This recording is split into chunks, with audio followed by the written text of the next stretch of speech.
गुरुदेव भगवान की जय। प्यारे कृष्ण कन्हैया लाल की जय।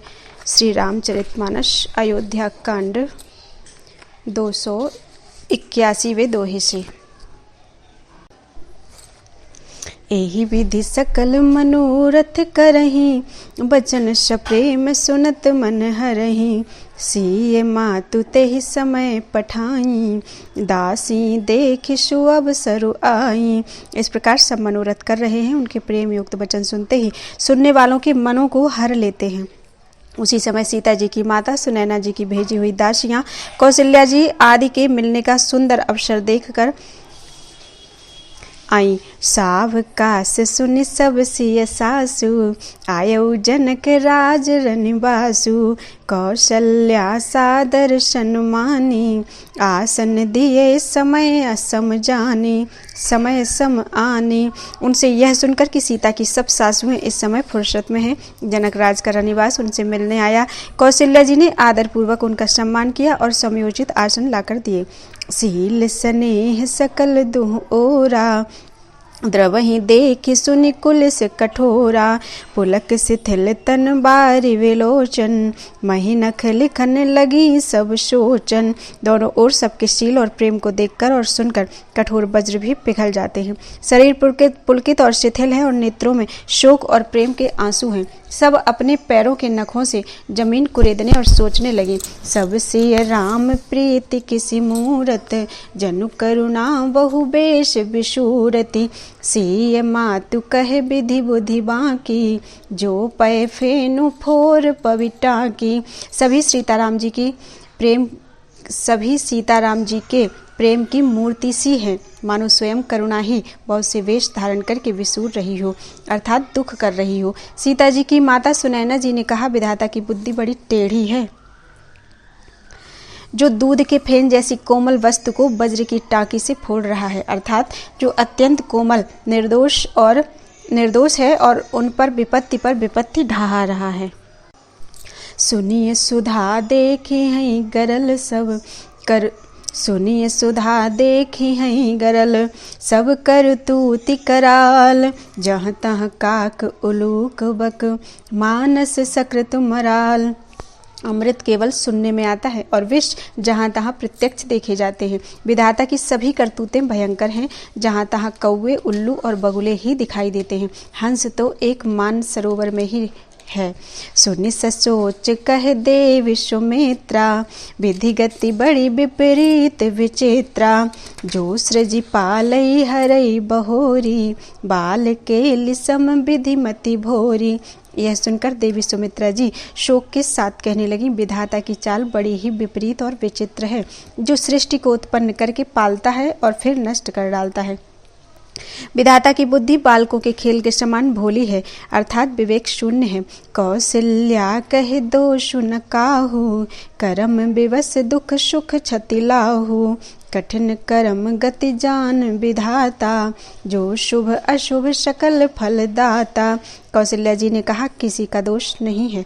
दुख सुख हानि लाभ सब कर्म के अधीन है। कर्म की गति कठिन है, उसे विधाता ही जानता है, जो शुभ और अशुभ सभी फलों का देने वाला है। ईस रजाई शीस सबही के, उत्पत्ति थिति लय बिसहु अमी के। देवी मोह बस सोचिय बादी, विधि प्रपंचु अस अचल अनादि। ईश्वर की आज्ञा सभी के सिर पर है। उत्पत्ति स्थिति पालन और लय, संहार तथा अमृत विष के भी सिर पर हैं। ये सब भी उसी के अधीन हैं। हे देवी, मोहवश सोच करना व्यर्थ है। विधाता का प्रपंच ऐसा ही अचल और अनादि है। भूपति जी अब मरब उर आनी, सोचिए सखी लखी निज हित हानि। सिय मातु कह सत्य शुबानी, सुकृति अवधि अवधपति रानी। महाराज के मरने और जीने की बात को हृदय में याद करके जो चिंता करती हैं, वह तो हे सखी हम अपने ही हित की हानि देखकर स्वार्थवश करती हैं। सीता जी की माता ने कहा, आपका कथन उत्तम और सत्य है। आप पुण्यात्माओं के सीमा रूप अवधपति महाराज दशरथ की ही तो रानी हैं, फिर भला ऐसा क्यों नहीं कहेंगे। लखन राम सिय जाहु बन, भल परिणाम न पोचु, गहवरी यह कह कौशिला, बोहि भरत कर सोचू। कौशल्या जी ने दुख भरे हृदय से कहा, श्री राम लक्ष्मण और सीता वन में जाएं, इसका परिणाम तो अच्छा ही होगा, बुरा नहीं। मुझे तो भरत की चिंता है।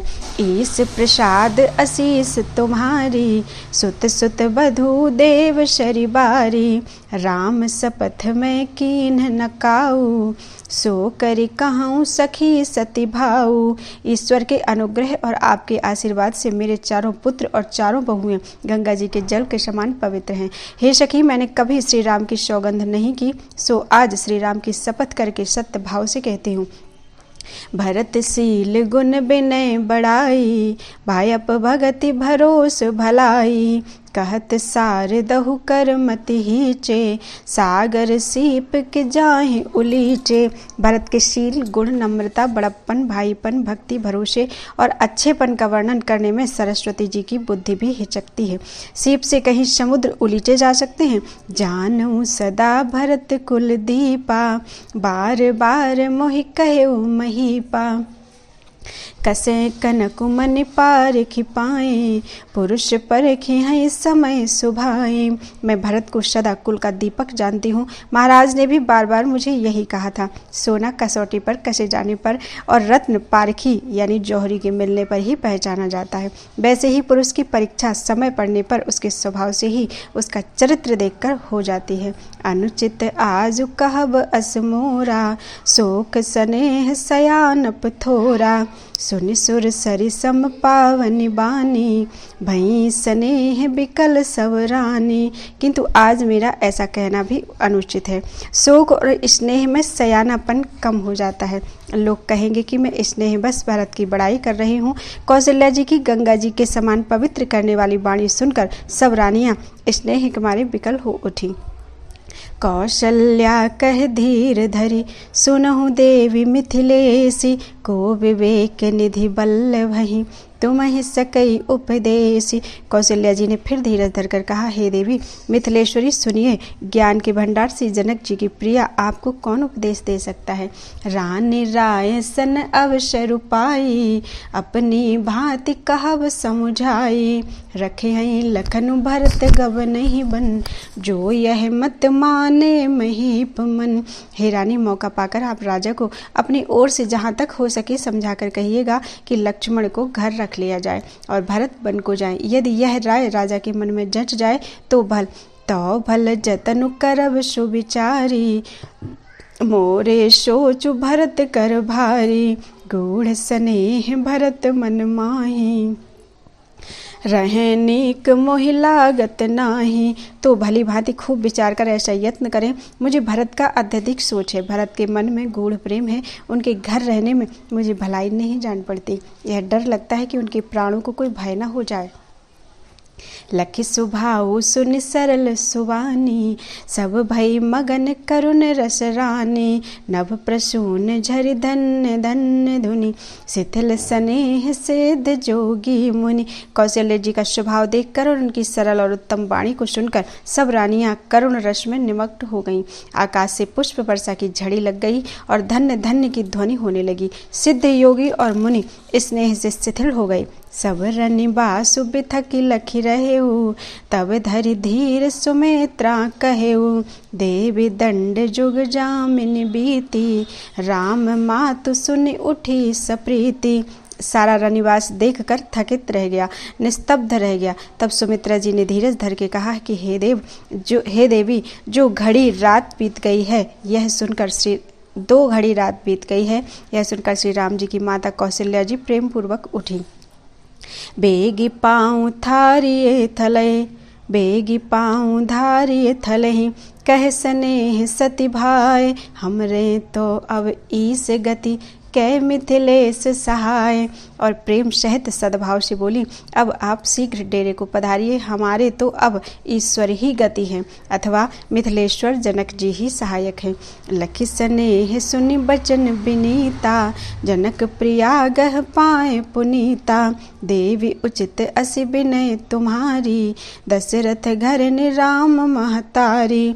कौशल्या जी के प्रेम को देखकर और उनके विनम्र वचनों को सुनकर जानकी जी, जनक जी की प्रिय पत्नी ने उनके पवित्र चरण पकड़ लिए और कहा, हे देवी, आप राजा दशरथ की रानी और श्री राम जी की माता हैं, आपकी ऐसी नम्रता उचित ही है।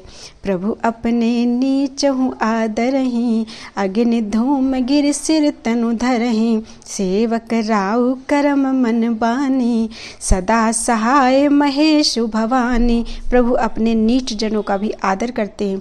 अग्नि धुएं